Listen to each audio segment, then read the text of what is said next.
प्रिय भक्तगण, एक समय की बात है। भगवान शिव और माता पार्वती भ्रमण करते हुए पृथ्वी लोक पर पहुंचे।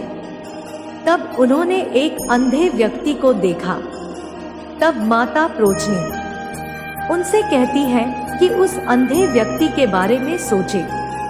प्रभु, तब भगवान शिव माता पार्वती को कहती है कि देवी, किसी के भी मन की बात को जानने के लिए 3 तरीके होते हैं और ये तीनों तरीके बहुत ही सरल और आसान है।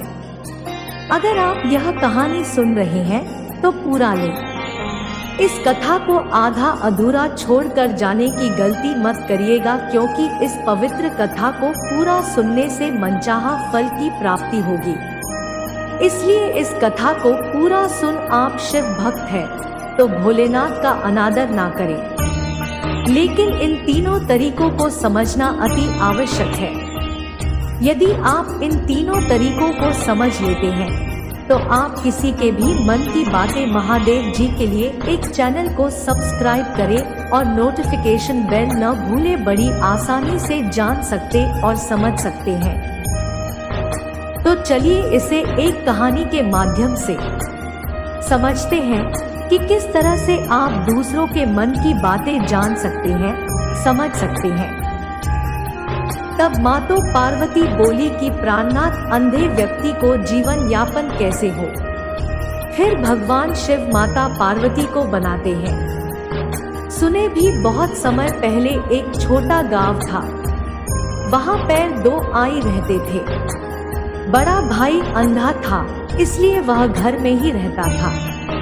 छोटा भाई खेती करता था, पर जानवर बारे बार फसल को खा जाते थे। इस समस्या से परेशान होकर छोटा भाई ने सोचा कि क्यों न वह अपने अंधे भाई की मदद ले। मैं सोचा कि अगर अंधा भाई खेत में बैठे और जानवरों की आहट सुनाई तो जानवर डटकर भाग जाएंगे। इस प्लान के अनुसार छोटा भाई ने खेत में झोपड़ी बनाई और अपने भाई को वहां बैठा दिया। उसने कहा, भाइयों, जब भी आपको जानवरों की आवाज सुनाई दे तो जोर से चिल्लाई। इससे जानवर डटकर भाग जाएंगे और हमारी फसल सुरक्षित रहेगी।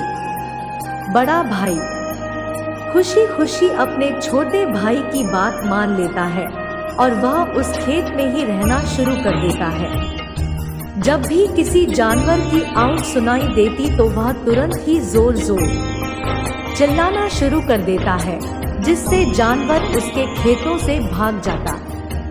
ऐसा करने के कई दिन बीत चुके थे। तभी एक दिन उसके खेत में एक हिरण भागता हुआ आता है और वह खेत के बार को तोड़कर वहां से भाग जाता है। लेकिन उसी हिरण का पीछा करते हुए एक राजा भी उस खेत में आ पहुंचा। तभी राजा की नजर उस अंधे भाई पर पड़ी दिखती है। राजा अंधे से कहता है, देखो, मैं यहाँ पर एक जानवर का पीछा करते हुए आया हूँ। क्या तुमने उस जानवर को यहाँ पर देखा है? इस पर वो व्यक्ति कहता है, हे राजन, मैं तो अंधा है।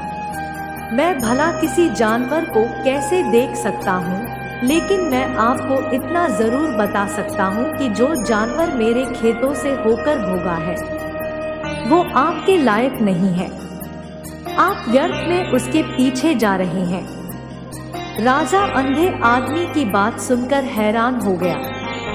वह सोचने लगा कि जब वह अंधा है तो उसे कैसे पता चला कि मैं किस हिरण को ढूंढ रहा है। राजा ने उससे पूछा कि क्या वह झूठ बोल रहा है।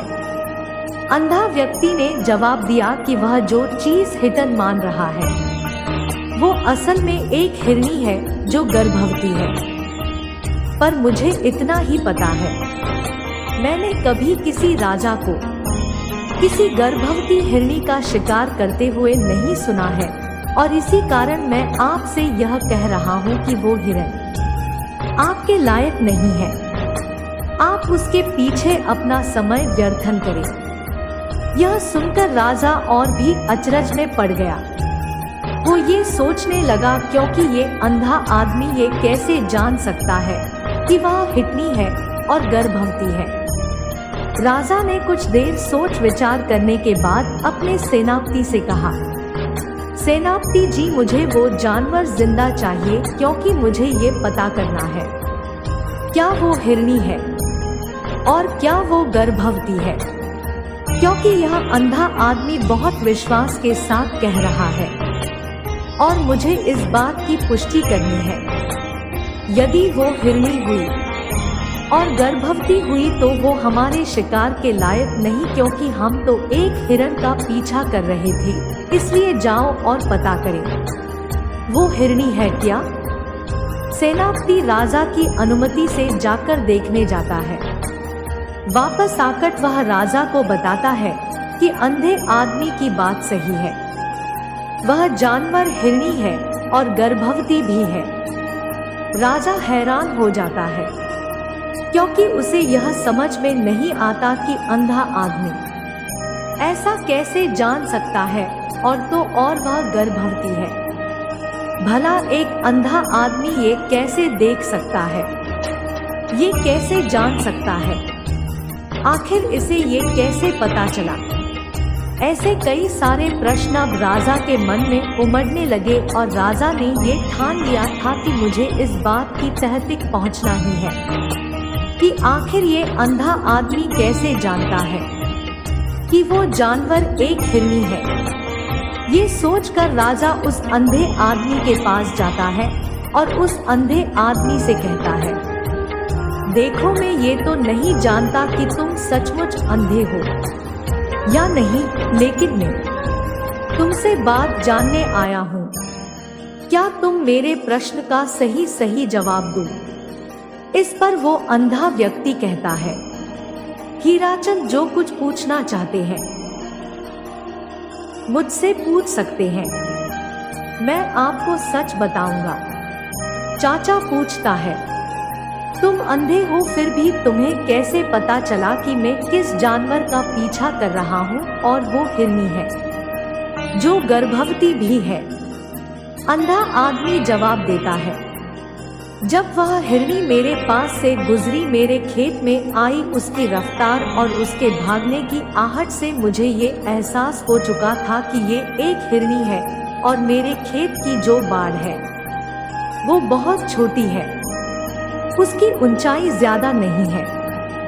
यदि कोई हिरण होता तो उस बाल को बड़ी आसानी से लांघ जाता, लेकिन वह इस बारे को तोड़कर भागी, और यदि वो इस बार को छलांग लगाकर पार करने का प्रयास करती तो इससे उसके बच्चे को खतरा होता, और इसी बात से मैंने ये पता लगा लिया कि वह गर्भवती है। इसी कारण वो ज्यादा ऊंची छलांग लगाकर मेरे खेत की इसे बात को तोड़ते हुए आगी। इस पर राजा के मन में एक और प्रश्न था। प्रजा ने कहा, किंतु तुम्हें कैसे पता चला कि वो एक जिंदगी ही है, और भी तो कोई जानवर यहाँ पर आ सकते हैं। इस पर अंधा कहना है, हे राजन, मैं पूरा दिन सुबह से आगे तक यहीं पर बैठा रहता हूँ और मेरी सुनने की शक्ति बहुत तेज है। मैं ये भूल जाता हूँ कि कौन सा जानवर मेरे खेत में है, और उसी के आधार पर मैं जोर जोर से चिल्लाता हूँ ताकि वो मेरे खेत से भाग जाए और मेरे खेत की फसलों को नष्ट न कर पाए। राजा उस अंधे आदमी का ये जवाब सुनकर पूरी तरह से संतुष्ट हो चुका था। वो मन ही मन ये सोच रहा था कि आदमी भले ही अंधा हो, लेकिन ये तो बड़ा ज्ञानी मालूम पड़ता है। राजा ने उस आदमी को देखकर सोचा कि उससे कुछ न कुछ काम करवाना चाहिए। इस सोच के साथ वह अपने महल की तरफ वापस जाता है। कुछ ही दिनों में राजा ने अपने सेनापति को आदेश दिया कि वह उस अंधे आदमी को महल में ले आए। सेनापति फौरन आदेश का पालन करते हुए अंधे आदमी के पास जाता है और उसे राजमहल में जाने के लिए कहा। अंधा आदमी ने समझ लिया था कि राजा उससे किसी विशेष कारण से मिलना चाहता है, और हो सकता है वह काम उसके लिए कठिन हो, परंतु वह भी समझता था कि राजा का आदेश अनपेक्षित है। इसलिए उसने अपनी चिंताएं नकारते हुए सेनापति के साथ राजमहल की दिशा में चल पड़ा। राजमहल पहुंचने ही राजा उस अंधे से कहता है, आप तो बड़े जोनी हैं, बड़े पारखी हैं। आपको किसी भी बात का पता बड़ी ही आसानी से चल जाता है। आज मैंने आपको यहाँ पर इसलिए बुलाया है क्योंकि मैं आपसे ये जानना चाहता हूँ कि मेरी पत्नी पतिव्रता है या नहीं। इस पर अंधा व्यक्ति कहता है कि राजा में कैसा प्रश्न है। इस पर राजा कहता है, मैंने आपसे बिल्कुल उचित प्रश्न किया है, मुझे इस प्रश्न का उत्तर कीजिए। इस पर अंधा व्यक्ति कहता है कि राज ने ये सारी बातें जाने दीजिए। आपकी शादी को इतने साल बीत चुके हैं और अब आप ये बात क्यों जानना चाहते हैं? आपके मन में ऐसे प्रश्न क्यों उठ रहे हैं? इस पर राजा आहें करते हुए कहना है, देखिए, आपको मुझे इस प्रश्न का उत्तर तो देना ही होगा। यदि आप मुझे इस प्रश्न का उत्तर नहीं देंगे तो मैं आपको मृत्युदंड दे दूंगा। राजा के मुख से यह बात सुनकर अंधा व्यक्ति कहता है, हे राजन, यदि आप इस प्रश्न का उत्तर चाहते हैं तो उसके लिए आपको मेरा काम करना होगा। राजा कहता है, बोलो, मुझे क्या काम करना होगा? वह व्यक्ति राजा से बोलता है, अगर आप चाहते हैं कि मैं इस काम को करूं तो आपको अपनी महारानी की मेरे साथ एक कमरे में अकेला छोड़ना पड़ेगा। राजा उस अनोखी शर्त को सुनकर पहले बहुत गुस्सा हो जाता है। मैं सोचता है कि ऐसा कैसे हो सकता है, लेकिन फिर थोड़ी देर विचार करने के बाद उसे लगता है कि शायद वह व्यक्ति कुछ ऐसा ही काम कर सकता है जिससे उसकी समस्या का समाधान हो। इसलिए राजा ने अपनी आपसी सलाह और सोच समझ के बाद उस अधे व्यक्ति की बात मान ली। वह फिर अपने सेनापति को देखता है और उसे एक आदेश देता है कि वह जो भी जरूरी तैयारियां हो वह करे और सुनिश्चित करे कि सब कुछ सही तरीके से हो। सेनापति जी इस व्यक्ति को और मेरी पत्नी को एक कमरे में कुछ देर के लिए अकेला छोड़ देते हैं। सेनापति बिल्कुल वैसा ही करता है। अब राजा की पत्नी और अन्य आदमी एक कमरे में बंद हो चुकी होती है। तभी वह आदमी राजा की पत्नी से कहता है, मुझे आप कुछ होना है।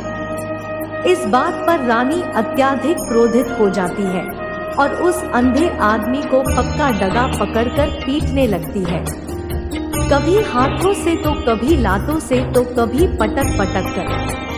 इस तरह से ने उस अन्य आदमी की खूब पिटाई की। उसके बाद किसी तरह से वह आदमी अपनी जान बचाकर वहां से भाग निकलता है और वह राजा के पास पहुंचता है और वह राजा से कहता है कि राजन, आपकी पत्नी पतिव्रता नहीं है। यह बात सुनकर राजा अत्यधिक क्रोधित होता है और राजा अपनी तलवार म्यान में से निकालकर सीधा अपनी पत्नी की ओर जाता है और क्रोधित होकर अपनी पत्नी से कहता है, रानी जी, आज मैं जो भी सवाल आपसे करने वाला हूँ उसका मुझे सच सच जवाब दीजिए, पर यदि आपने एक शब्द भी झूठ कहा तो मैं आपका अभी शारदा से अलग करवा दूंगा। तभी आगे राजा कहता है, मुझे बताइए, क्या आप पतिव्रता है या नहीं? इस पर रानी कहती है कि महाराज, आप मुझे अपनी राज्य की सेवा में मरने के लिए तैयार करे सकते हैं, परंतु मुझे आपकी महारानी की पतिव्रता पर संदेह है। राजा को यह सुनकर अच्छा लगा क्योंकि जोश व्यक्ति ने पहले ही उसे बताया। वह प्रतिनिधि राजा था। तुरंत अधिकृत रूप से वहां गया जहां वह अंधा व्यक्ति बैठा था। वह उससे पूछता है, तुम्हें कैसे मालूम पड़ा कि मेरी महारानी पूरी तरह से मुझसे समर्पित नहीं है? उस अंधे व्यक्ति ने उत्तर दिया, महाराज यह तो एक बहुत ही साधारण सी बात है। मैंने तो आपकी पत्नी से बस इतना ही कहा था कि मुझे आपको छना है, और इस बात पर वह इतना क्रोधित हो उठी कि उन्होंने गुस्से में आकर मुझे लात घूंसों से पीटना शुरू कर दिया। और भला कोई औरत किसी और मर्द को कैसे छू सकती है, लेकिन उन्होंने तो न आँख देखा न ताप, बस लात घसे मुझ पर बरसाने शुरू कर दिए, तो वह भी जो छना ही। और एक पतिव्रता नारी कभी भी प्राय मर्द को नहीं छोड़ती। जब मैंने उसे छूने के लिए कहा था तो वह उस वक्त मुझे मना कर सकती थी, लेकिन उन्होंने तो मुझे पीटना शुरू कर दिया, और देखते ही देखते उन्होंने मेरे पूरे शरीर को छू लिया। अब आप ही बताइए, ऐसी स्त्री पतिव्रता कैसे हो सकती है? इस पर वो राजा कहना है, तुम तो बड़ेजाजी मालूम पड़ते हो। अच्छा ठीक है, चलो तुम मेरे एक प्रश्न का और जमा दो। यदि तुमने मुझे इस प्रश्न का सही जवाब दे दिया तो मैं तुम्हें यहाँ से जाने दूंगा। आगे राजा उस आदमी से कहता है कि तुम मुझे ये बताओ, क्या मैं सच में अपने पिताजी का ही बेटा हूँ, क्या फिर किसी और? इस पर अंधा कहता है, हे महाराज, क्यों आप इस विषय पर इतना विचार कर रहे हैं? हालांकि आप किसी भी वंश के हो सकते हैं, पर आप अभी इस सम्राट के तख्त पर हैं और पूरे राज्य के सम्राट हैं। इस प्रश्न को आपको उसकी जगह पर छोड़ देना चाहिए।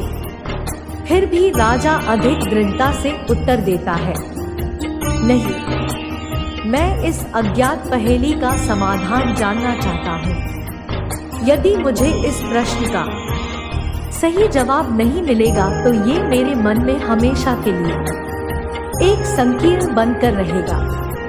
मैं अब तक इसे अनदेखा नहीं कर सकता हूँ और मुझे इसका स्थायी हल चाहिए। यदि तुम हमक सही से जवाब देते हो तो तुम यहाँ से जा सकते, मैं तुम्हें नहीं रोक। इस पर अंधा कहता है, राजन, इसके लिए तो मुझे आपकी माँ के पास भी जाने की कोई आवश्यकता नहीं। मैं आपको भी ये बता सकता हूँ कि आप किसकी औलाद है, लेकिन उससे पहले मैं चाहता हूँ कि आप मुझसे एक वादा करें कि आप मुझ पर क्रोध नहीं करेंगे। रोजा ने कहा, मैं तुमसे वादा करता हूँ, मैं तुम पर क्रोध नहीं करूँगा। इसके बाद वह आदमी राजा से कहता है कि राजन, आप ही तो अपने ही पिता के पुत्र हैं, लेकिन आप पर एक कंजूस सेठ की छाया पड़ी हुई है। राजा बहुत क्रोधित हो उठा और तुरंत तलवार निकालकर अपनी माँ के पास जा पहुँचा। वहाँ पर पहुँचने के बाद अपनी माँ से कहता है, माँ, मुझे बताइए, क्या मैं अपने ही पिता का पुत्र हूँ या नहीं? यदि आपने मुझे सही नहीं बताया तो मैं यहीं पर अपने प्राण त्यागा दूंगा। मुझे बताओ, क्या सच है? इस पर उस राजा की माँ कहती है, बेटा, तू है तो अपने ही पिता का पुत्र, लेकिन तुम्हारे ऊपर एक कंजूस सेठ की छाया पड़ी हुई है, जो मैं एक बार नहाने के बाद अपना मुंह आईने में देख रही थी। तभी उस कार के पीछे मुझे एक कंजूस सेठ नजर आता है और उसी की छाया तुम पर पड़ चुकी है। यह सुन राजा बहुत खुश हो जाता है और वो तुरंत दौड़ा वापस उस अंधे आदि के पास पहुंचता है और अंधे से कहता है, तुम्हें ये कैसे पता चला कि मुझ पर एक कंजूस सेठ की छाया पड़ी हुई है? इस पर वह भी कहता है कि महाराज, आपने मुझसे अनेक प्रश्न पूछे और मैंने उन सभी प्रश्नों के उत्तर आपको स्पष्ट और सही दिए। अगर किसी अन्य सम्राट के पास जाकर मैंने इतना ही किया होता तो उस सम्राट ने मुझे भारी इनाम से सम्मानित किया होता, पर आज तक आपने मुझे एक छोटी सी कौड़ी भी नहीं। इसी वजह से मैं समझ गया था कि आप इनाम देने में कितने सनकी हैं। राजा को इस पर खुशी आ गई और उसने उत्तर दिया, तुम चाहे कुछ भी मान लो, मैं तुम्हें वह अवश्य प्रदान करूंगा। पर मुझे यह जानना है कि तुम्हें यह सारी बातें कैसे समझ में आती है। तुम्हारे प्रश्न का इतना सही और स्पष्ट उत्तर कैसे दे देते हो? अंधा व्यक्ति मुस्कुराते हुए बोला, हे सम्राट, आपके सामने तो मैं अंधा हूँ। यदि मेरी आंखें होती तो मैं किसी के भी मन की बातें बड़ी सरलता से जान लेता। मन की यह भाषा होती है और यह भाषा मनुष्य के शरीर के व्यवहार के रूप में देखी जा सकती है। उसकी आंखों से, उसके होठों से, उसके काम करने के तरीके से, उसकी क्रियाओं से पता किया जा सकता है क्या क्यों उसके मन में चल रहा है। उसके आधार पर हम किसी के भी मन की बातें जान सकते हैं। लेकिन मैं तो जन्म से ही अंधा हूँ। मैं देख नहीं सकता, इसलिए मैं क्रियाओं से देखता हूँ। यदि मुझे कोई बातें जाननी हो तो अगले आदमी को कुछ काम देना पड़ता है, जिस पर व्यक्ति किस प्रकार काम करता है, किस तरीके से इस काम को करता है, उसके आधार पर ही वर्टिकल मैं ये पता कर पाता हूँ क्योंकि उसके मन में क्या चल रहा है। तभी वो राजा कहता है, तो क्या इसका अर्थ यह हुआ कि मैं भी किसी के मन की बातें जान सकता हूँ? इस पर वह आदमी कहता है, हे राजन, अवश्य, किंतु उससे पहले आपको अपने ऊपर काम करना होगा, और वो है अपने मन को शांत कर अपने मन को वर्तमान में लाना, जिसके लिए मैं आपको 3 तरीके बताने वाला हूँ। और ये तीनों ही तरीके बड़े ही आसान और सरल हैं। किंतु हे राजन, उससे पहले आपको ये काम करना होगा, अपने मन को एकाग्र करना होगा। अगर अपने मन को एकाग्र करते हैं, अपने मन को वर्तमान में लाते हैं, तो हम दूसरे के मन की बात जान सके, क्योंकि वह आदमी अभी भी अपने मन में वर्तमान नहीं सोच रहा है, और हमें भी मन को वर्तमान में ही लाना होगा, तभी हम उसके मन की बातें जान सकते हैं। यदि हम अतीत में हुई घटनाओं के बारे में सोच रहे तो वो जो अगला आदमी वर्तमान में सोच रहा था, वर्तमान में अपने मन में बात कर रहा है, वो हम कैसे जान पाएंगे? क्योंकि हम तो अतीत की घटनाओं में डूबे हुए हैं। इसलिए किसी के भी मन की बात जानने के लिए सबसे पहले हमें हमारे मन को एकाग्र करना होगा, उसे वर्तमान में लाना होगा। आदि हम कहते हैं। मैं आपको 3 तरीके बताऊंगा जिससे आप किसी के मन की बात समझ सकते हैं। पहला तरीका है, जब किसी से बात करो तो उसकी आंखों में ध्यान दो, क्योंकि आंखें खुद बोलजी नहीं पर बहुत कुछ बता देती है। यदि हम किसी व्यक्ति की आंखों के इशारों को समझना सीख जाएं, तो हम ये जान पाएंगे कि व्यक्ति के दिमाग में क्या चल रहा है, वो क्या सोच रहा है और अभी वो क्या करने वाला है। मेरे पास आंखें नहीं हैं, लेकिन मैंने अपने गुरु से यह सीख ली है, क्योंकि वह सालों पहले मेरे पास आए थे और मैं उस वक्त लोगों के मन की बातें केवल उनकी आंखों से ही जान लेता था। इसलिए यदि आप भी दूसरों के मन की बातें जानना चाहते हैं, तो आपको भी उनकी आंखों पर काम करना चाहिए। जैसे कि उनका आकार कैसा है, तो कब, कहां और किधर देख रही है। यदि उनकी आंखें यहाँ वहाँ घूम रही है जब आप उनसे बातें करें, तो वो आपको इधर उधर मोटा सा था, कभी ऊपर तो कभी नीचे, या कभी आसपास, या फिर क्यों खुश नजर आ रहे हैं, या फिर आंखें निराश नजर आ रही है। जैसे कि चोर होता है, उसकी आंखों में जब हम देखते हैं तो हमें ये पता चलता है कि अगले आदमी ने कोई गलती की है।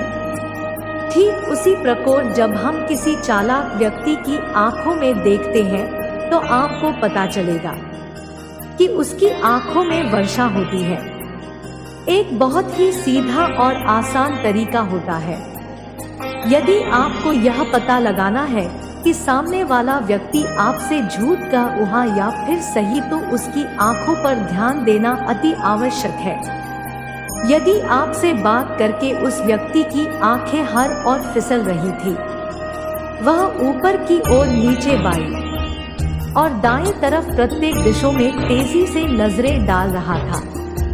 इस तरह से उसकी आंखों की चाल से स्पष्ट था कि वह किसी निकास का मार्ग या उस स्थिति से बाहर निकलने का तरीका खोज रहा है, या फिर शायद वह कुछ असत्य को सत्य बताने की कोशिश कर रहा हो। सामान्य जब किसी व्यक्ति ने आपसे धोखा देने का मन बना लिया हो तो उसे आपकी आंखों में सीधी तरह नजरें मिलाना मुश्किल होता है। वो यहाँ वहाँ देखेगा, ऊपर नीचे दिखेगा, लेकिन वह आपकी आंखों में आंखें डालकर कभी नहीं देख पाएगा, क्योंकि उसे डरे है कि उसने आपकी आंखों में आंखें डालकर देखे तो उसका झूठ पकड़ा जाएगा और लोगों को सच्चाई का पता चल जाएगा। और इसी प्रकार कुछ और भी भाषाएं होती है। जब आप किसी की आंखों में आंखें किताब ये देखना शुरू कर देगा कि उसके हाव भाव क्या है, ठीक उसी प्रकार चेहरे की भी हवा साफ होती है, जिसे हम मन की बातें बड़ी आसानी से समझ सकते हैं, और इन्हें भी समझना बहुत जरूरी है। कभी कभी कोई व्यक्ति अपने चेहरे से जैसे आंख, होठ और बहुत से कुछ अलग अलग व्यवहार करता है। यदि आप किसी व्यक्ति के चेहरे में गौर करेंगे तो आप आसानी से समझ पाएंगे कि व्यक्ति निराश या व्यक्ति बहुत उदास है, या फिर वह बहुत खुश है, या फिर उसे कोई बहुत बड़ा दुख है। वो अपने अंदर क्या महसूस कर रहा है, ये सारी बातें हम उसके चेहरे के हाव भाव से पता कर सकते हैं।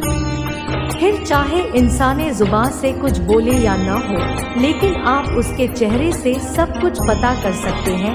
आदि हमेशा राजों से तीसरा तरीका बताते हुए कहता है कि राजा इसी प्रकार दूसरा तरीका जो है, और वह है हाथों के इशारे और शरीर का व्यवहार। मन की बात समझने के लिए हमें हाथ के इशारे और शरीर के व्यवहार को समझना बहुत आवश्यक है। कोई व्यक्ति जब भी बात करता है तो आपने देखा होगा कि वह अपने हाथों को हिलाता रहता है, अपने हाथ से इशारा करता रहता डटा डे वो बातों के साथ साथ अपने शरीर का जो व्यवहार अर्थात बॉडी लैंग्वेज उसको भी पूरा उपयोग करता है, जिससे सामने वाला व्यक्ति हमारी बातों को किस गहराई तक समझ रहा है और उसके मन के अंदर क्या विचार और भावनाएं उत्तेजित हो रही है। उस व्यक्ति के व्यवहार को ध्यान से देखने पर जैसे कि उसके हाथों के आपस में मसलने, चेहरे पर बार बार हाथ फेरने या उसकी अन्य शारीरिक क्रियाएं जैसे कि उसका शरीर आरोप से हिलना या उसके पैरों का विश्राम पसीना, सब इसे बारे में जानकारी प्रदान करते हैं। हर एक व्यक्ति की इन क्रियाओं में एक विशेषता होती है और इसीलिए हमें इन्हें समझने और पहचानने में समय लगता है। इसलिए यदि इसे चाहते हैं कि हम दूसरों के मन की गहराई तक पहुँचे और उनकी असली भावनाओं को समझ सके तो हमें उनके शारीरिक व्यवहार पर गहरा ध्यान देना पड़ेगा। मन की बात को समझने के लिए हमें शरीर के व्यवहार को भी समझना पड़ता है।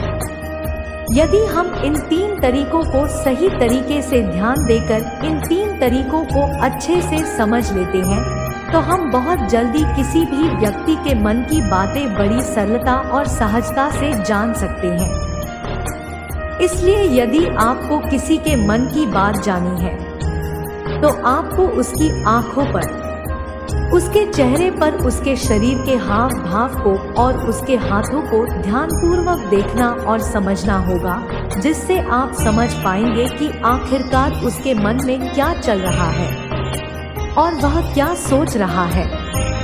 लेकिन उससे पहले आपको अगर हम किसी के व्यवहार और अतिरिक्त भाषा को सही तरीके से समझना चाहते हैं तो सबसे पहली बात यह है कि हमें अपने मन को पूरी तरह से केंद्रित करना पड़ेगा। हमें अपनी चिंताएं और विचारों को एक कोने में रखकर अपने मन को वर्तमान में ले आना होगा। जब आप इस स्थिति में होते हैं तो आप उस व्यक्ति की हर एक छोटी सी क्रिया पर भी ध्यान दे सकते हैं और उसे समझ सकते हैं कि उस व्यक्ति के मन में क्या चल रहा है, वह क्या सोच रहा है। आपने देखा होगा कि ऐसे कई बड़े संत महात्मा हैं जो बड़ी शांति से आपको देखते हैं और आपको देखकर ही उन्हें बता देते हैं कि आपके मन में क्या चल रहा है, आप उनसे क्या जानने आए हैं। और इसका सबसे बड़ा प्रमुख कारण यही है कि वे आपको पढ़ सकते हैं। वह व्यक्ति आपके अदृश्य भावनाओं और आपके मन में चल रहे विचारों को पहचानते हैं। और इसका प्रमुख कारण यह है कि उनका मन संयमित और पूरी तरह से शांत है। जब किसी को मन एकाग्र और शांत होता है तो वह अन्य व्यक्तियों के मन की कोमलता और उनकी अभिव्यक्ति को आसानी से समझता है। इसी शांति और संयम के कारण उसे आपकी अंतर्निहित भावनाओं और विचारों का सही एहसास होता है और वह उन्हें बिना किसी परेशानी के समझ लेता है। आता यह साफ होता है कि एक शांत और संयमित मन वाला व्यक्ति दूसरों के मन की गहराइयों तक पहुंच सकता है और उनके अदृश्य भावों को भी समझ सकता है। प्रिय भक्तगण, आशा करते हैं कि यह कहानी आपको अच्छी लगी होगी, तो मेरे चैनल को सब्सक्राइब और लाइक करके कमेंट में हर हर महादेव लिख दें।